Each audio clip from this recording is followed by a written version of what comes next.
Welcome to my YouTube channel. আমার YouTube চ্যানেলে তোমাদের সবাইকে ওয়েলকাম। তোমরা সব কেমন আছো? ভালো আছো? তোমরা ভালো থাকলে আমিও ভালো থাকি। আজকে থাম্বনেলটা দেখে বুঝতেই পারছো যে আমি কি নিয়ে তোমাদের সাথে ভিডিও করছি। আমার শরীরটা প্রচন্ড খারাপ, কালকে রাত্রিরে ঘুমাতে পারিনি, কেন কি জানি হঠাৎ এত শরীরটা খারাপ হয়ে গেল। রাত্রিরে সারা রাত জেগে আছি, এমন কষ্ট হচ্ছে কেন কি জানি, 1:30টা পর্যন্ত জেগে আছি। তো আজকেও সকাল থেকে সারাদিন আমার শরীরটা প্রচন্ড খারাপ লাগছে, আমি ঘুমাতে পারছি না, বসতে পারছি না, গা হাতগুলো ব্যথা লাগছে কেন কি জানি একটু হয়েছে। তো আমি কদিন ধরে মেডিসিন খাওয়া বন্ধ করে দিয়েছি, তো ওই জন্য হচ্ছে কি বুঝতে পারিনি। তো এমন হচ্ছে গা হাতগুলো থরথর করে কাঁপছে, তো মাথা যন্ত্রণা হচ্ছে কেন কি জানি বুঝতে পারছি না। তো শুয়ে আছি, ঘুমও আসছে না, কিছু নয়, কেউ বুঝতে পারছি না। অনেকক্ষণ ধরে শুয়েছিলাম, তারপরে কারেন্টটা চলে গেছিল, ঘুমটাও হয়নি, রাতে 1:30টা পর্যন্ত জেগেছিলাম। এমনই কষ্ট হচ্ছে কি বলবো, নিজেও বুঝতে পারছি না। তো প্রেসারের ওষুধ খাই, 2-3-4 দিন খাওয়া হয়নি, ওই জন্য মনে হয় আমার শরীরটা খারাপ লাগছে, ওই জন্য আমি ঘুমাতে পারছি না, কেমন যেন অস্বস্তি হচ্ছে, এখন আমার যেন কেমন হচ্ছে। তো চলো, ঘুমোচ্ছিলাম, ঘুমও আসেনি, কিছু নয়, চলো কাজগুলো তাড়াতাড়ি করে নিই। এখন বাজে 1টা বেজে গেছে, 1:10 হয়ে গেছে। আর সারাদিন বৃষ্টি আছে, জামা কাপড় তুলছি না, আবার এই করতে করতেই সারাদিন হয়ে যাচ্ছে, ঘুমানোর সময় নেই। আর আমার ছেলের আজকে স্কুল নেই, স্কুলে ছুটি দিয়েছে রথের জন্য 2 দিন। আজকে রথ আর কালকে মহরমের জন্য, ওই জন্য 2 দিন ছুটি দিয়েছে। তো ও বাড়িতে আছে, ও বাড়ি থাকলে আমার আর ঘুমানো হয় না, রেস্ট নেওয়া হয় না, ওকে দেখতে হয় বারবার যে ও কোথায় গেল, যে কোথায় যাচ্ছে না যাচ্ছে। জানি কোথাও যাবে না, বাড়িতেই থাকে, ওর ভাই ভাইদের সাথে দিদিদের সাথে খেলা করে, বোনেদের সাথে, তাহলেও তো আমাকে বারবার দেখতে হয়। তো এত রোদ্দুর বাইরে, জামা কাপড়গুলো শুকোতে দিয়ে আছে, এখনো শুকোয়নি, তুলতে হবে চারিদিকে। তো চলো তাড়াতাড়ি করে সব গুছিয়ে নিই, বিছানা চাদরটা গুছিয়ে নেবো। আমি যখন ঘুমাই তখন আমার হেডফোন আমার খাটেতেই থাকে, তো হেডফোনটা খারাপ হয়ে গেছে একদিকে, তো আমি যখন বাইরে যাই তখন ব্যবহার করি, গান টান শুনি। তো ডান দিকেরটা খারাপ হয়ে গেছে, বাঁ দিকেরটা শোনা যাচ্ছে, একটা হেডফোন কিনতে হবে। খাটের চাদরটা ঝেড়ে নি, আজকে ভালো লাগছে না, ভাবলাম বালিশের বয়ারগুলো কাচবো, ইচ্ছাও হচ্ছে না, কিছু নয় গো। তো চলো শুধু খাটটা ছেড়ে নিই, ঝাঁটপালা দিয়ে নিই, দিয়ে বাসন মাজতে হবে, এখন জল তুলতে হবে। কি বলবো, শরীরটা না এমনই খারাপ লাগছে, ভালো লাগছে না, রাত্রে ঘুমাইনি, আবার সকালবেলা উঠতেই পারছি না, এত কষ্ট হচ্ছে কেন, গা হাত মুখ থরথর করে কাঁপছিল। তাও 7:30টা বেজে গেছে, যেহেতু আমার ছেলের এখন স্কুল ছুটি আছে, তো যেখানে প্রাইভেট যাই, ওই পিসিমণিটার পরীক্ষা আছে বলে, 3rd ইয়ারে যেহেতু পরে, পরীক্ষার জন্য এখন 1 সপ্তাহকে ছুটি দিয়েছে, ওই জন্য একটু ঘুমাচ্ছিল। আমিও তাড়াতাড়ি উঠে পড়ি পড়ার জন্য। এমনিতেও 7:30টা বেজে যায়, আজকেও 7:30টাই বেজে গেছিলো। উঠে আবার একগাদা সব কাচাকুচি, ওই যে বাইরে যেগুলো শুকুর দেওয়া আছে সব কাচাকুচি করেছি, শুকুর দিয়েছি। তারপরে মাঝে মাঝে জল এসে যাচ্ছে, আবার ছুটে ছুটে গিয়ে আমাকে সব তুলতে হচ্ছে, কি করবো বলো। ভাবছি ঘুমাবো, ঘুমালে আবার যেদিন না জামা কাপড় না শুকায় তাহলে তো পরাও যাবে না গো। তো ওই জন্যে এখন আবার ঝাঁটফাট দিয়ে গুছিয়ে নিই, গুছানোর পর আবার বাসন মাজতে হবে, জল তুলতে হবে, রান্নাচালা পরিষ্কার করা আছে, কাচাকুচি আছে, আমার ছেলে জামা প্যান্ট ছেড়ে রেখেছে, তাড়াতাড়ি করে সব গুছিয়ে নিই। হ্যাঁ, আর একটা কথা, তো আমি না কমেডি ভিডিও যেহেতু করি, কমেডি ভিডিও দেখতে আমার খুব পছন্দ হয়। তো কমেডি ভিডিওতে আলপনা রুবি ব্লগ, যে কমেডিয়ান যে ভিডিও বানাতো মা আর মেয়ে, ঠিক আছে, ওই দিদিভাইটা নাকি মারা গেছেন। আমারও শুনে খুব খারাপ লাগছে, যেহেতু আমি ওদের ভিডিও দেখতাম কমেডি, তো ওদের বড় ভিডিও দেখতাম, ছোট ভিডিও দেখতাম, ফেসবুকেও দেখতাম, ইউটিউবেও দেখতাম। তো আমারও খুব খারাপ লাগছে, দিদিভাই হঠাৎ পিত্তথলিতে স্টোন হয়েছিল, না দেখা ভালো করে চিকিৎসা না হওয়ার জন্য উনি মারা গেছেন। তো যেখানেই থাকুক না কেন, উনি যেন ভালো থাকে, সুস্থ থাকে, এটাই ঠাকুরের কাছে আশীর্বাদ করি। তো আমারও হয়েছিল পিত্তথলিতে। তো আমার ছেলে আমি যখন প্রেগনেন্ট ছিলাম, এমনিতে আমার বিয়ে হয়েছে, বিয়ে হওয়ার পরে 5 বছর পর যখন বেবি নিলাম, তখন আমার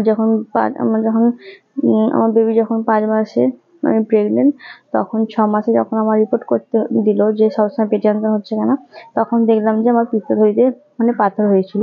তো তখন আমি প্রচন্ড কান্নাকাটি করতাম। তখন ডাক্তার বললো অসুবিধার কিছু নেই, পাথরটা যেমন আছে থাক, তখন পরে আবার যখন বাচ্চাটা যখন মানে বড় হবে তখন তুলে নেওয়া হবে, অপারেশনটা আবার পরে করানোর জন্য। ঠিক আছে, পরে আমার হলো।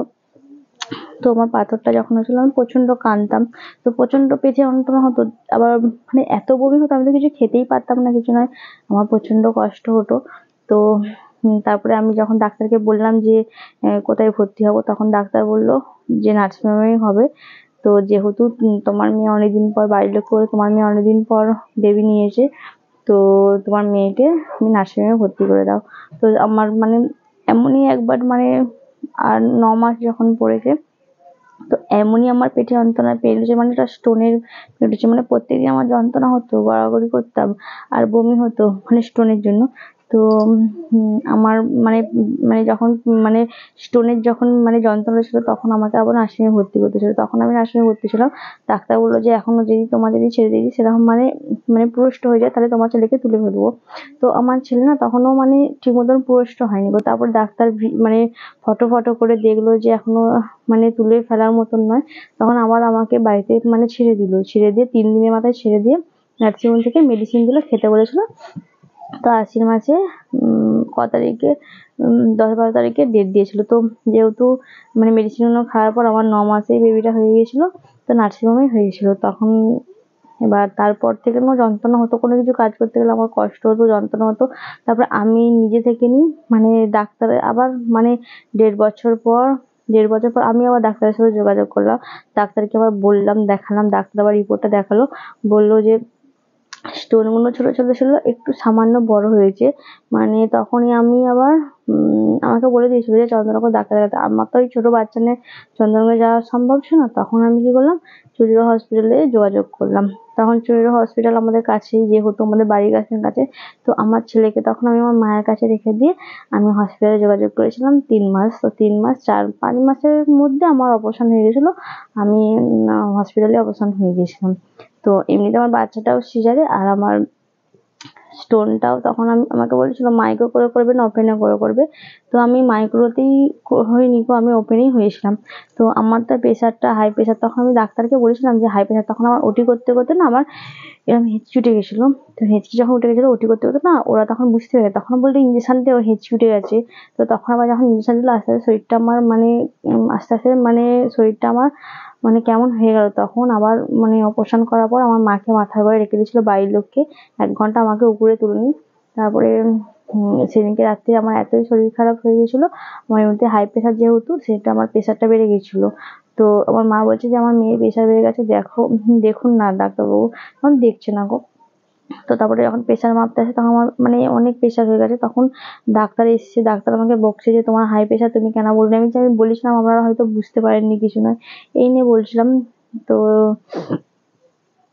বলছিলাম তো তারপর অনেক কষ্ট করার পর মানে পেটটা এত ব্যথা হয়ে থাকতো, এইখান থেকে এতটা পর্যন্ত কাটা আছে আমার। তো পেটটা এত ব্যথা, আমার ডান দিকটা না কিছু হয় না গো, মানে কাজ করতে গেলে অসুবিধা হয়। ডান দিক থেকে হয়তো বাঁ পায়ে হয়তো নেল পালিশ পরা হয় কি নখ কাটা, এটা আমি করতে পারি না। সার মাখা এইসব করতে পারি না, নুপুর ফুপুর পরা এইসব করতে পারি না, আমার এমনি অসুবিধা হয়। তো যেটুকুনি পারি সেইটুকুনি করি। তো সবসময় অসুবিধা হয় বলে আমি আর কিছু করতে পারি না, কিছু নয়। তো আমার তো সব কথা শুনলে, চলো তাড়াতাড়ি কাজগুলো করে নিই। এখনো পর্যন্ত খাটের চাদরটা গুছানো হয়নি তো, একদিকটা গুছানো হয়েছে, একদিকটা গুছানো হয়নি। গুছানোর পর এখনো ঝাঁট দিতে হবে, ঠিক আছে। তো আমার ভিডিও তোমাদের কেমন লাগে জানি। আমার একটা দিদিভাই আছে, আমাকে কমেন্ট করে। তো আমার ভিডিও দেখার জন্য আমার দিদিভাইকে অসংখ্য ধন্যবাদ। তো এইরকম ভাবে পাশে থাকার জন্য। আমিও তোমাদের ভিডিও দেখি, তোমরা তো জানো আমি প্রত্যেকজনের ভিডিও দেখি, প্রত্যেকজনকে আমি লাইক কমেন্ট করি, ঠিক আছে। আমি বলি না যে কাউকে লাইক কমেন্ট করবো না। আর কিছু কিছু আছে দিদি ভাইয়েরা আছে, ওনারা দেখেন, ঠিক আছে, দেখেন কিন্তু লাইক করে না, শুধু কমেন্ট করে বেরিয়ে যায়। কেন? আমি তো তোমাদের সব ভিডিওতেই লাইক কমেন্ট করি, তো তোমরা কেন করো না? মানে লাইকটা করতে কি কষ্ট হয় নাকি? লাইক করতে গেলে কি পয়সা লাগে? যে লাইক করতে পারো না। আমাদের সবাইকার মানে যে কোনো ভিডিও দেখি না কেন, সবাইকার ভিডিও লাইক কমেন্ট করা যায়, ঠিক আছে? কেউ যখন লাইক কমেন্ট করে না, তার লাইকটা ওঠে, ঠিক আছে? শুধু এমনি লাইক করলে ওঠে না গো, যখন কমেন্টে যখন লাইকটা যখন কেউ যখন করে তখনই দেখবে যে লাইকটা ওঠে। এখন তো সবাই জানে, কেউ আর জানে না সে তো নয়। তো চলো, বকতে বকতে আমার বিছানা চাদরটা গুছানো হয়ে গেল, এবার ঝাড়টা দিয়ে দেবো, ঝাড়টা দিতে হবে এবার। তো প্রচন্ড রোদ, তাড়াতাড়ি করে কাজ করতে হবে। আর ভিডিওটা বেশি দূর বাড়ালাম না, এখানেই শেষ করলাম। কেমন হয়েছে বলবে ভিডিওটা, আর ভালো লাগলে কি লাইক কমেন্ট শেয়ার করবে, ঠিক আছে? চলো টাটা, বাই।